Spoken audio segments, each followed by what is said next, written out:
amigos queridos, tu amiga de ustedes, Lucía Condeso, desde Yamor, Colpas, Ambo, Huánuco querido.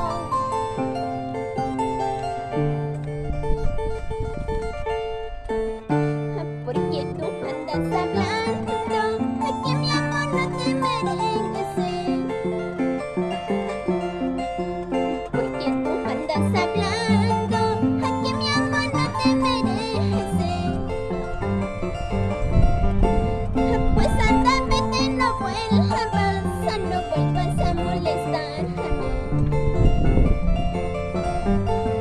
Pues anda, vete, no vuelvas a molestarme. Cuando yo te conocí, tenías cara de humilde.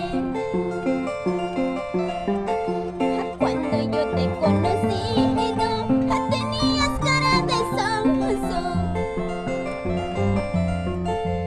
Ahora te crees valiente, valiente muy importante. Ahora te crees valiente, valiente muy importante.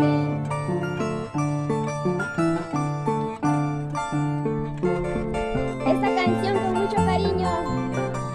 Saludamos para mi querido padre, Eulogio Condeso.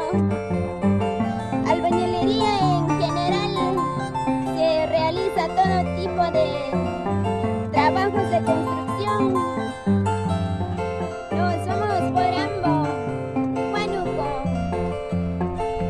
Vamos, George.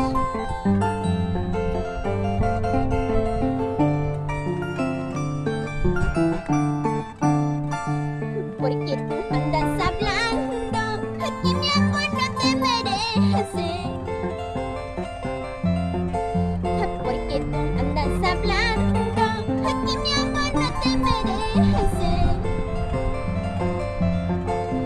Pues anda, vete, no vuelvas a molestarme.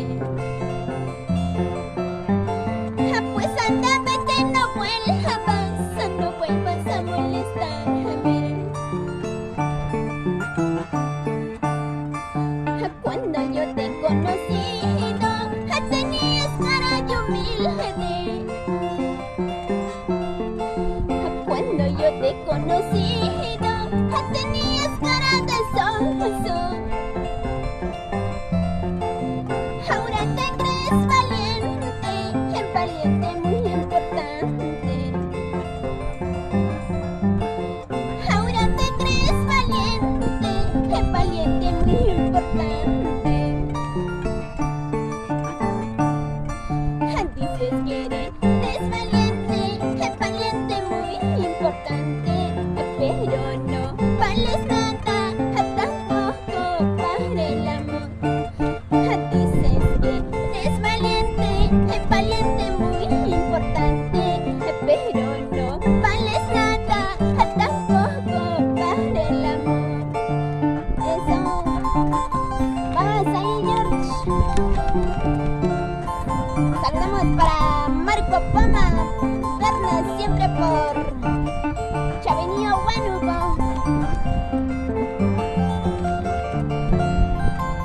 Y con cariño saludamos para Salón de Belleza Karim en la provincia de Ambo.